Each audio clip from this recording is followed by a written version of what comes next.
Are you a business owner or entrepreneur who's had great success in the business world, and now you want to launch a speaking career to share your message with the world? If that's you, then listen up. 25-year speaking industry veteran Bret Ridgway has released his latest special report, 3 key things entrepreneurs must master to build a profitable speaking business. To pick up your copy, go to bretridgway.com/freebie. Speaking business from speaking industry pros. Each week, we interview a great guest who will share his or her speaking journey, identify what their keys to success have been, and highlight some critical mistakes they've made along the way that you'll want to avoid. Be sure to visit our website at spotlightonspeaking.com. And while you're there, subscribe to us via your favorite network. Now, sit back, tune in, and get ready to meet this week's guest. Hello again, everyone, and welcome to this special series on the Spotlight on Speaking show. My special co-host is Judy Baker. And in this episode, we're continuing on with our discussion about how to be most attractive to podcast hosts.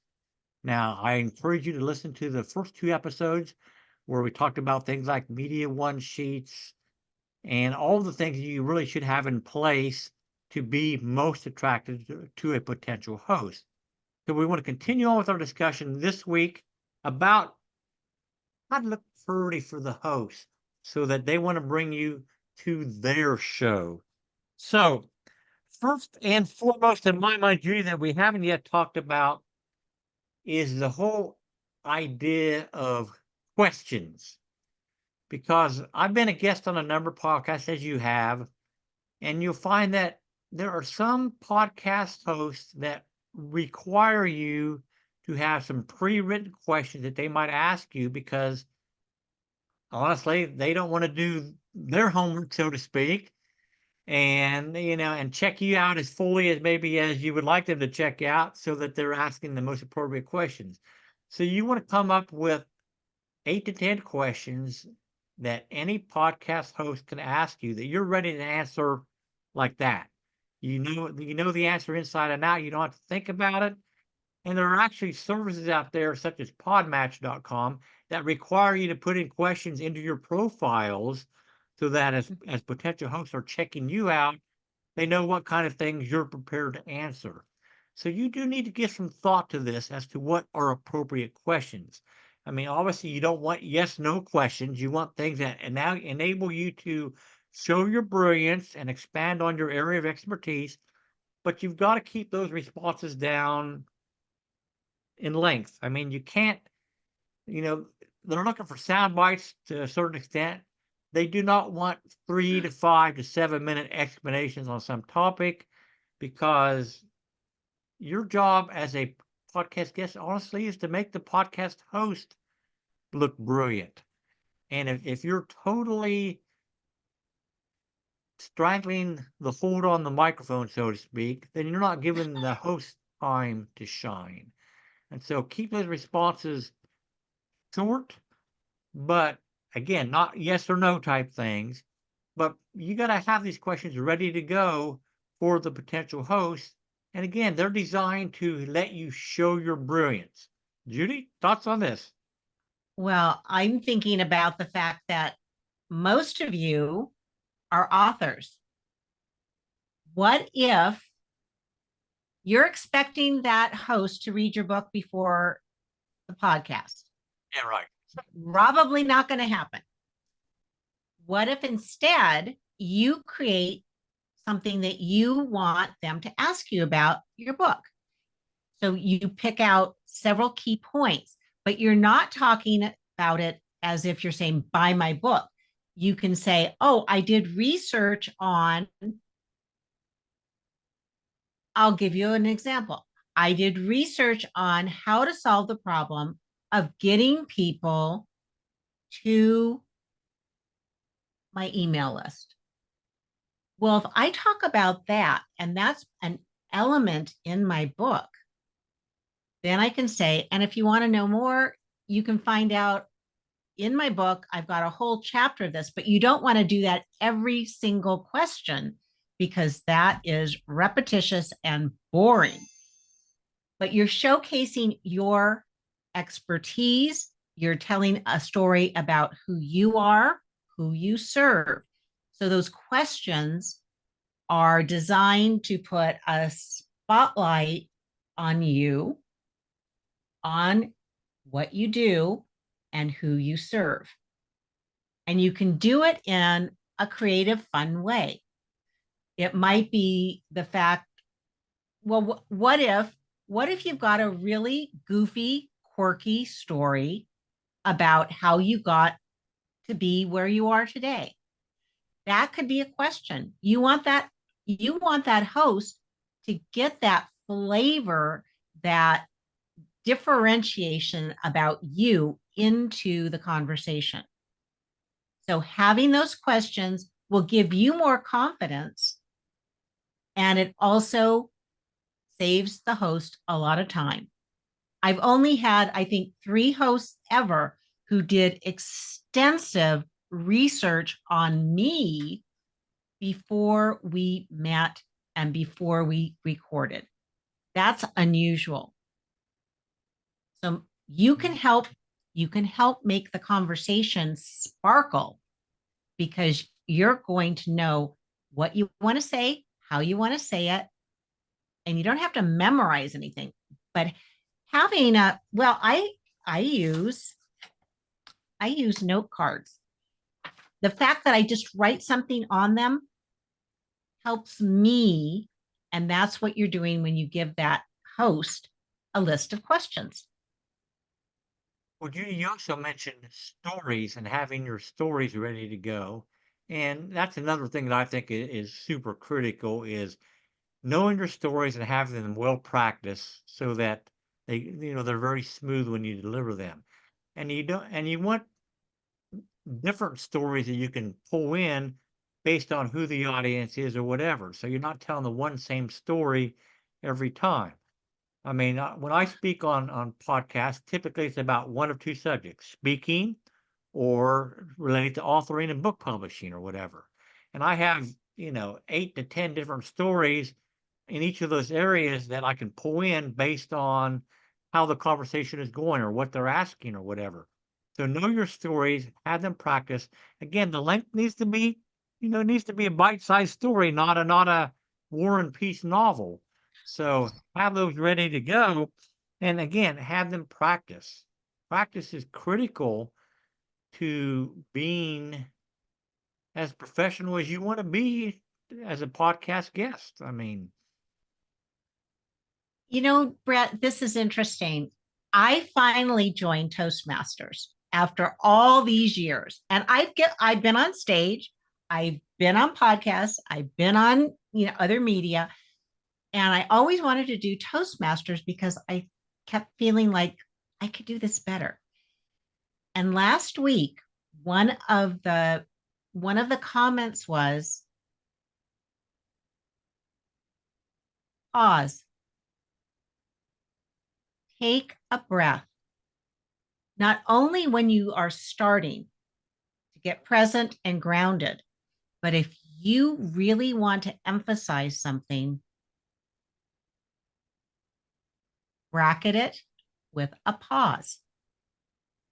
And Bret, I think you've had this experience. I've had this experience. Somebody asked me something and I wasn't quite sure what my answer was going to be.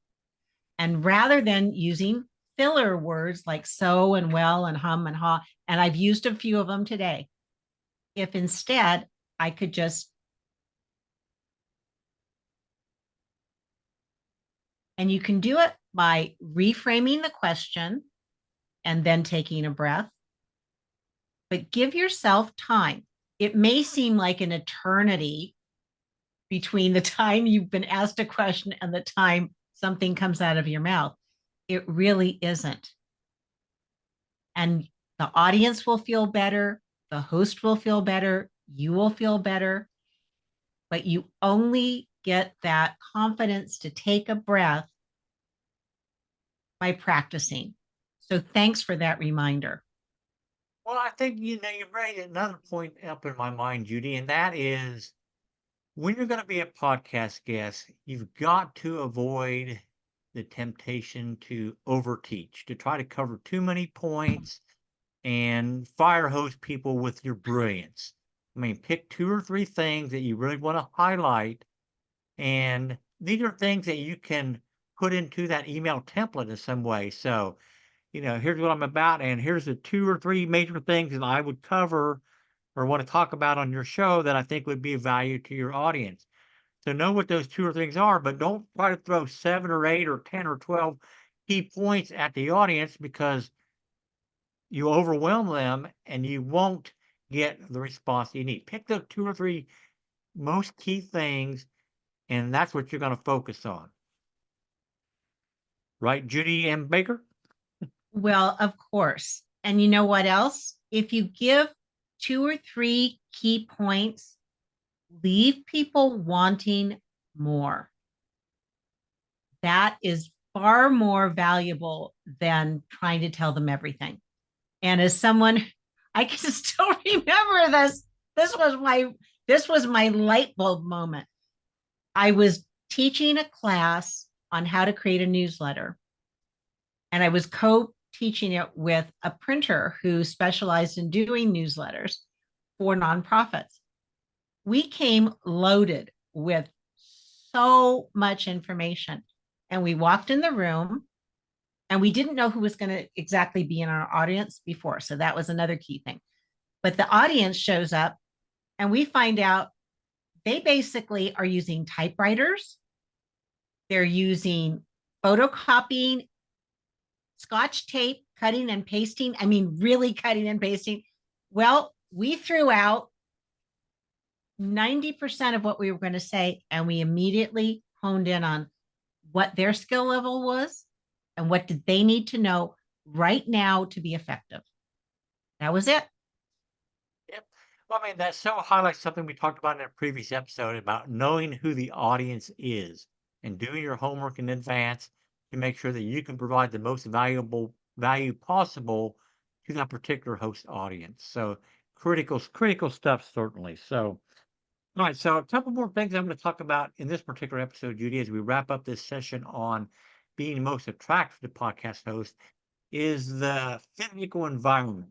So, I mean, if they're checking you out on your website and they got a chance to look at a video of a previous podcast you've been on, or listen to an episode, just audio only or whatever, and they hear the sound is terrible, or they see that your background is critically bad, or it's And a real problem for you. you and I are in agreement on this. Virtual backgrounds, yeah, mostly not the best thing. And the reason for that is there are a few of you who understand how to do it, and you know how to use a green screen, and you know how to use the background.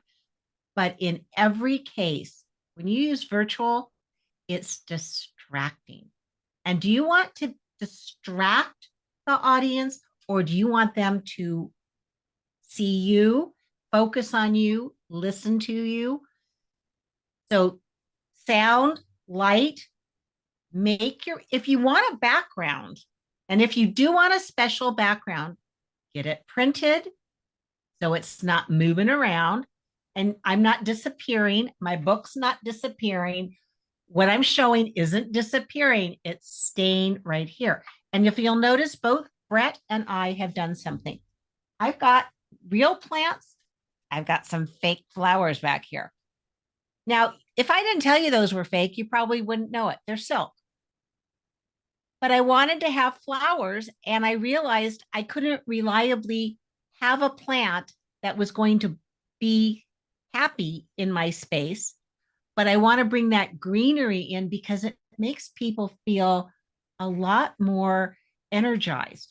Now, this plant does bloom, and it likes where it's living. But you know what? We've both created this set. I've got a set. I've got curtains behind me. I've got books behind me. Bret has books behind him. He's got some goodies on the wall. But is there anything in our space that is making your eye go, over here, over there, or is it staying on us? We are the feature. Yeah, there have been more than one podcast guest on my particular show that I've asked them to turn off their virtual background.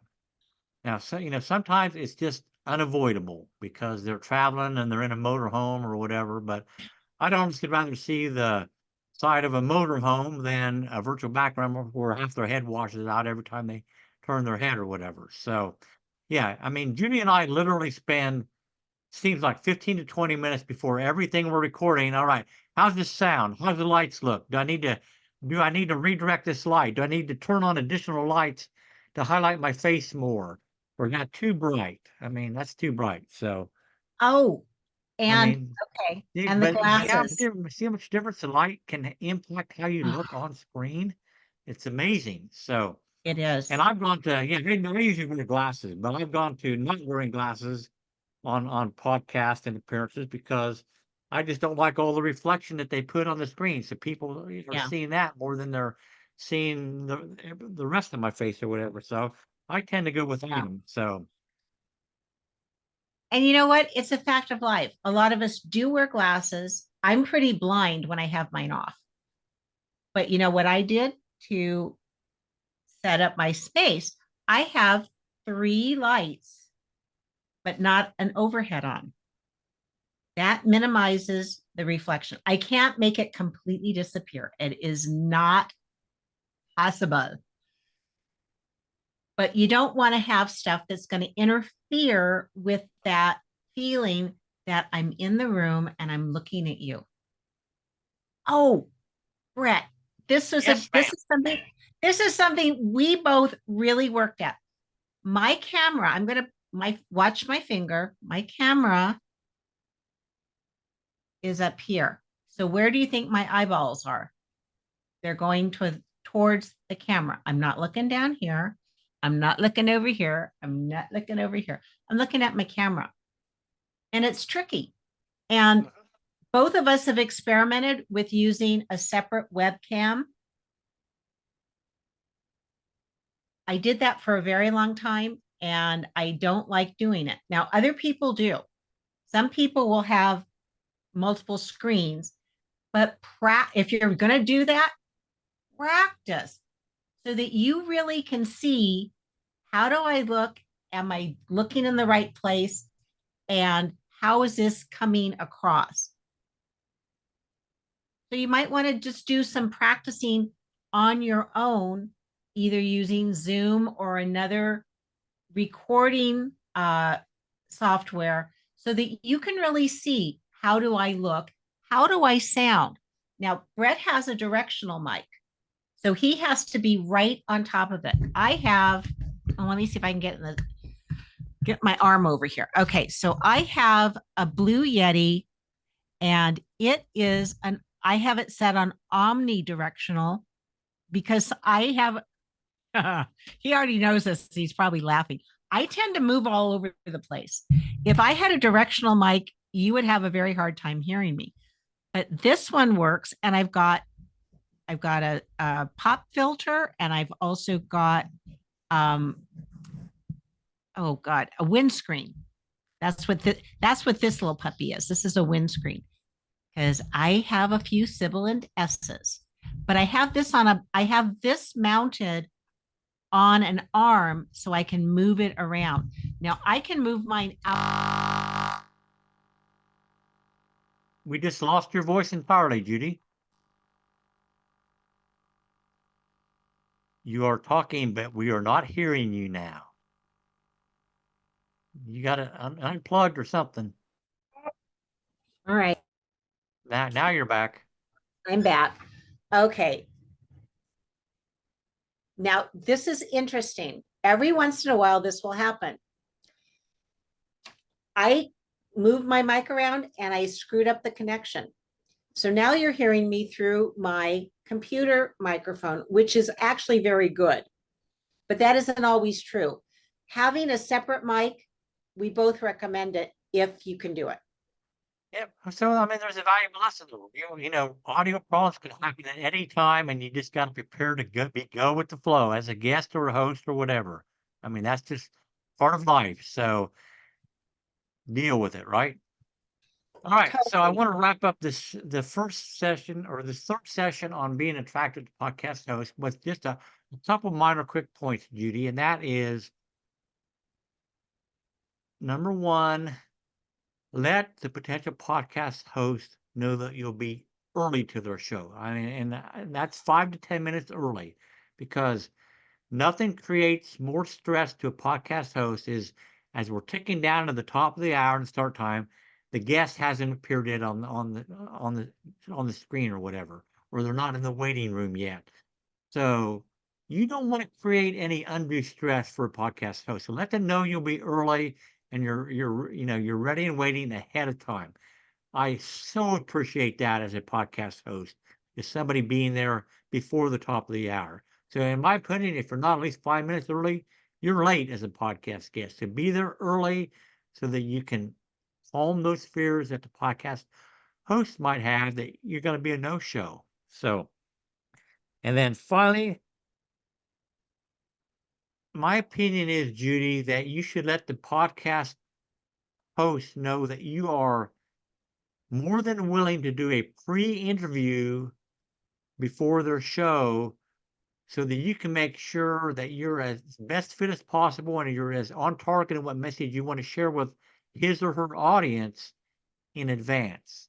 Now, very few podcast hosts actually do pre-interviews, but if you let them know that you're more than willing to do that, you're willing to invest the time to make sure that you can deliver the best possible value to their audience, they're going to recognize that and appreciate that, whether they decide to do a pre-interview or not.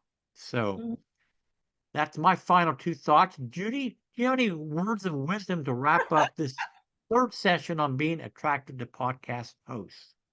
Well, as you noticed, when my sound went out, I didn't freak out. I just said, okay, I'm going to check something else and I can do it. When you are prepared, when you are a professional, and when you're becoming a professional, part of showing up early is not only letting that podcast host know that you're going to be there, but you all want to check all of the sound, the light in the environment at that time. I've had hosts have problems. I've had problems. We can regroup, but if you don't show up ahead of time, yikes, it is the worst. And it makes you nervous. You don't need that. I think the thing that sticks with me, if I show up and I'm feeling helpful, I'm paying attention, I'm listening, I'm prepared, that makes life so much simpler and easier. And I so enjoy working with Bret because we do give each other a hard time at times, going, well, wait a minute, that's not, framed right or whatever. But you know what? It's a constant learning experience. One flub doesn't mean you are doomed as a guest. And you know what? It can be a funny story on a future podcast. That's it for me. Well, that reminds me of a story I'll need to tell next time about one of my biggest boo-boos as a guest on a show. But this will conclude the first part of our series on podcasting, and that's how to be most attractive to a podcast host. In the next episode, we're going to dive into the whole subject of establishing the criteria that you need to determine to find out if a show is the right fit for you. So that will be coming up next. My thanks to my co-host, Judy M. Baker, for joining me again.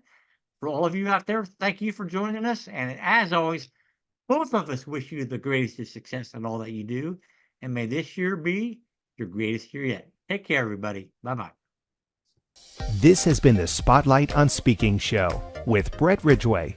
Be sure to join us every week as we interview speaking industry pros and have them share their best tips for building a profitable speaking business.